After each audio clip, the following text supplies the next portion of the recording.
welcome to my channel. If you are visiting for the first time, please subscribe to my channel. Today we are going to learn the importance of communication skills. What do you mean by communication? Communication is a means of expressions. When we communicate, that we clearly express what you want.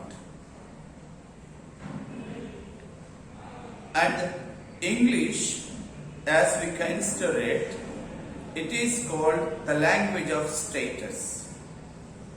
There are many people who wish to speak in English and they could not because they do not have an opportunity to speak in English. English is also the sweetest language that we have in the world. When you speak in English, people should stand there and listen to you. This is how we communicate. There are some people who say that we can speak in English without learning grammar. That's impossible. వాళ్ళు అంటూ ఉంటారు, మన పేరెంట్స్కి Telugu grammar తెలిసినా వాళ్ళు తెలుగు మాట్లాడటం లేదా అని అంటూ ఉంటారు. కానీ it takes years to learn English without grammar. ఇప్పుడు మనం మాట్లాడుతున్నటువంటి ఇంగ్లీష్ చూడండి, మనం ప్రొనౌన్స్ చేసినటువంటి వర్డ్స్ మొత్తం కూడా this is called received pronunciation. ఎందుకు రిసీవ్డ్ అంటున్నానంటే there are certain words both speak about right in English, put put and but but. If we pronounce this as put, this should be pronounced as put. If we pronounce this as but, this should be pronounced as but. అంతే కదా. అంటే దీనికి ఎందుకు ఆ విధంగా పలుకుతున్నాము అంటే దానికి answer అయితే ఉండదు. ఎందుకంటే somebody who stays in England said that it should be pronounced as put and this should be but, and so we follow it. So there are no particular words to say why this is put and why this is but. So we need some grammar if you want to speak in English. ఇంకొకటి ఏంటంటే ఈ clarity of thought అనేది, మనం clarity of pronunciation right సరిగా pronounce చేయాలి అంటే first మనకు కావలసినటువంటిది clarity of voice. ఈ క్లారిటీ ఆఫ్ వాయిస్ మనం ఏ విధంగా డెవలప్ చేసుకోవచ్చు అంటే first is only loud reading practice అండి. ఈ లౌడ్ రీడింగ్ ప్రాక్టీస్ చేయటం వలన మాత్రమే మనం ఈ క్లారిటీ ఆఫ్ ప్రొనౌన్సియేషన్ అనేది డెవలప్ చేసుకోవచ్చు. ఫర్ ఎగ్జాంపుల్, మనం చదివినటువంటి దాన్ని రికార్డ్ చేసుకొని వింటే మనం ఆ ఇంగ్లీష్ ని ఏ విధంగా చదువుతున్నాం అనేది, ఏ విధంగా మాట్లాడుతున్నాం అనేది మనకు అర్థమవుతుంది.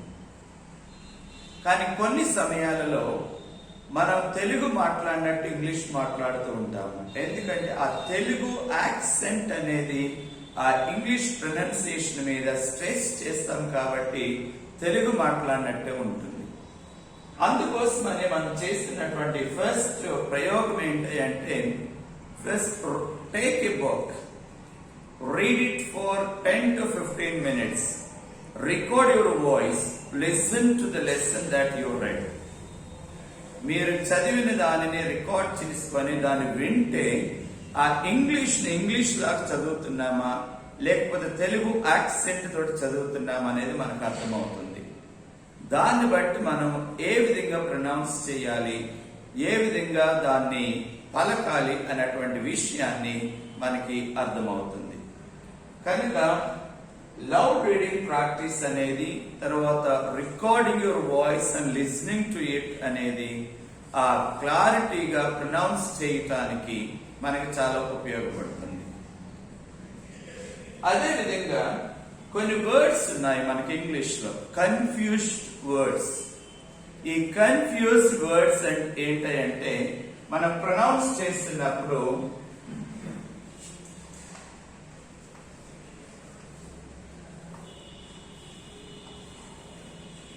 this is called jealous and this is called zealous.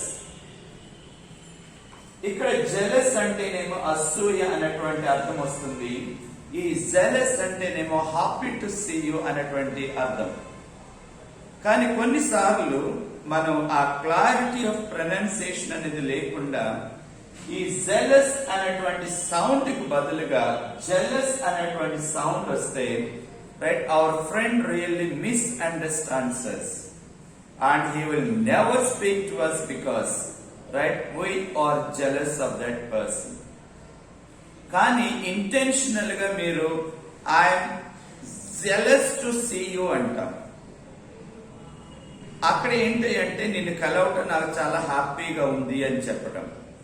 కానీ ఆ జ అనేటువంటి సౌండ్ మనకు రాక ఈ జ అనేటువంటి సౌండ్ పలికి I'm jealous to meet you అన్నాం అనుకోండి, సో హీ మిస్అండర్స్టాండ్స్ us.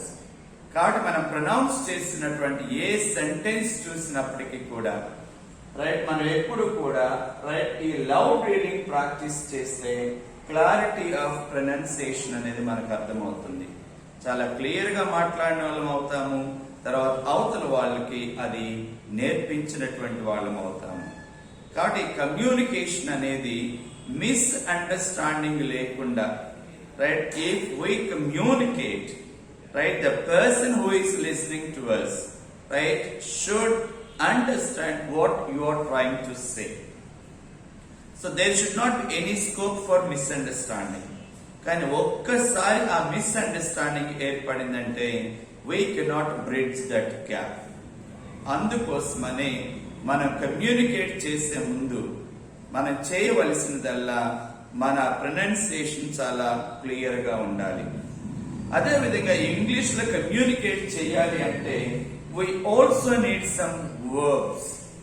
ఆ verbs ఏంటంటే, రైట్, మనం చదువుతున్నప్పుడు 150 to 200 వర్డ్స్ కనుక మన బ్రెయిన్ లో రికార్డ్ అయి ఉంటే we need not struggle for words, right. తర్వాత మాట్లాడుతున్నటువంటి సమయంలో ఇంగ్లీష్ లో దీన్ని ఏమంటారు అని మనం స్ట్రగుల్ పడవలసినటువంటి అవసరం లేదు. ఆ స్ట్రగుల్ పడకుండా ఉండాలి అంటే మనకి ఈ లౌడ్ రీడింగ్ చదువుతున్నప్పుడు కొన్ని వర్బ్స్ దానిలో కనిపిస్తూ ఉంటాయి మనకి.